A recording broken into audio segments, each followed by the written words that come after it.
नमस्कार, मैं रवीश कुमार। जब तक फोन की फोरेंसिक जांच नहीं होगी तब तक पता नहीं लगेगा कि पेगासस सॉफ्टवेयर से हमला हुआ था या नहीं। जब दुनिया के 17 मीडिया संगठनों ने पेगासस मामले का पर्दाफाश किया तो उसके पहले 2-3 दर्जन फोन की फोरेंसिक जांच की गई। यह जांच एमनेस्टी इंटरनेशनल के लैब में हुआ।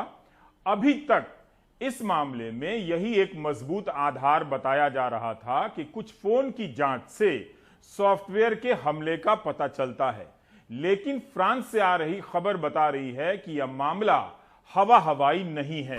एनडीटीवी के अरविंद गुणाशेखर की रिपोर्ट है कि फ्रांस की राष्ट्रीय साइबर सुरक्षा एजेंसी एएनएसएसआई ने पुष्टि कर दी है कि मीडिया पार्ट के 2 पत्रकारों के फोन में पेगासस था। इस सुरक्षा एजेंसी ने इन पत्रकारों के फोन की फोरेंसिक जांच की है। मीडिया पार्ट भी उन 17 मीडिया संगठनों में शामिल है जिन्होंने मिलकर पेगासस जासूसी कांड का पर्दाफाश किया है। इसके 2 मतलब हैं। आतंक के नाम पर बेचे गए इस सॉफ्टवेयर का इस्तेमाल पत्रकार के फोन की जासूसी में हुआ है। दूसरा, मीडिया पार्ट रफाल घोटाले के पर्दाफाश से भी जुड़ा है। यह पहला ऐसा मामला है जब किसी सरकारी एजेंसी ने इस मामले में जांच की है और आरोपों को सही पाया है। यह बड़ी बात है क्योंकि इस प्रोजेक्ट से बाहर मीडिया संस्थानों के लिए संभव नहीं था, एनडीटीवी के लिए भी संभव नहीं था कि इसकी पुष्टि कर सके। सबके पास फोरेंसिक जांच की सुविधा नहीं है और ना ही सूची, इसलिए स्वतंत्र तौर पर पुष्टि करना मुश्किल हो रहा था। लेकिन फ्रांस की सुरक्षा एजेंसी ने पुष्टि कर दी है कि 2 पत्रकारों के फोन की जासूसी की गई। इस मामले में फ्रांस के राष्ट्रपति मैक्रों के भी फोन का नंबर संभावित लोगों की सूची में आया था। इस पर्दाफाश के बाद फ्रांस में जांच शुरू हो गई और फ्रांस के राष्ट्रपति ने इजराइल के प्रधानमंत्री से फोन पर बात भी की। मैक्रों ने इस खबर के आने के बाद अपना फोन भी बदल दिया था। एनएसओ अभी तक कहती रही है कि जासूसी के लिए संभावित लोगों की जो सूची सार्वजनिक की जा रही है वो सही नहीं है। भारत सरकार भी इस तरह की सूची को मनगढ़ंत मानती है और जांच से इनकार करती है। It's a big event in this investigation.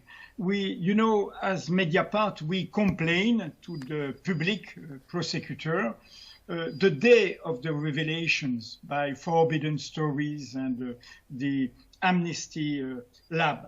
And yesterday, it was an audition by the French police. Mm-hmm. And during this audition, the technical expertise of the French administration confirmed the infections of our phones, my phone and one journalist, Lenaïque Bredou, Mediapart journalist.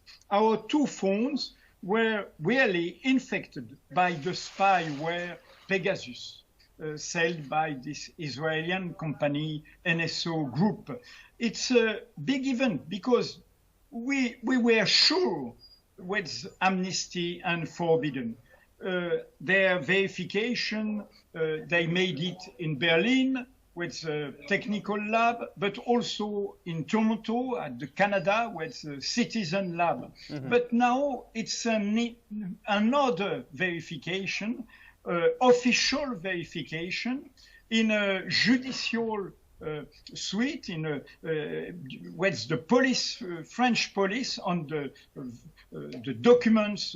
It's written now, and that's a big event because we hope that the justice will make all the truth about this story. France की इस report के बाद Pegasus जासूसी कांड को हवा हवाई बताना आसान नहीं रहेगा। उसकी इस जांच से इजराइल की मुश्किलें बढ़ सकती हैं, क्योंकि शक किया जा रहा था कि इजराइल जांच के नाम पर खाना पूर्ति कर अपनी इस कंपनी को कहीं बचाने का प्रयास ना करे। लेकिन इस पूरे मामले में फ्रांस की यह जांच एक मजबूत पक्ष बनकर उभर रही है। अमेरिका की डेमोक्रेटिक पार्टी के 4 सांसदों ने बाइडेन प्रशासन से मांग की है कि एनएसओ और इसके जैसी अन्य कंपनियों के खिलाफ प्रतिबंध लगाए जाएं और इसे बंद कर दिया जाए। इजराइल का भी काफी कुछ दांव पर लगा हुआ है।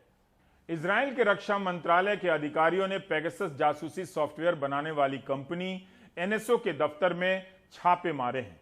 एनएसओ ने कहा है कि उसे भरोसा है कि कुछ भी गलत नहीं निकलेगा। तो यह खबर इतनी हल्की नहीं है कि कंपनी जांच कर रही है और तब तक उसने अपने क्लाइंट को निलंबित कर दिया है। एनएसओ सिर्फ सरकारों को ही सॉफ्टवेयर बेचती है।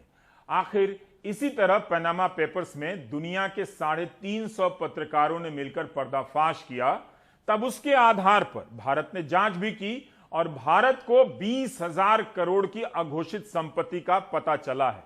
इसकी जानकारी इसी सत्र में वित्त मंत्री निर्मला सीतारमण ने दी है। तो अब यह कहना कहां तक उचित है कि दुनिया भर के 80 पत्रकारों की यह खोज, यह रिपोर्ट भारत को बदनाम करने के लिए है।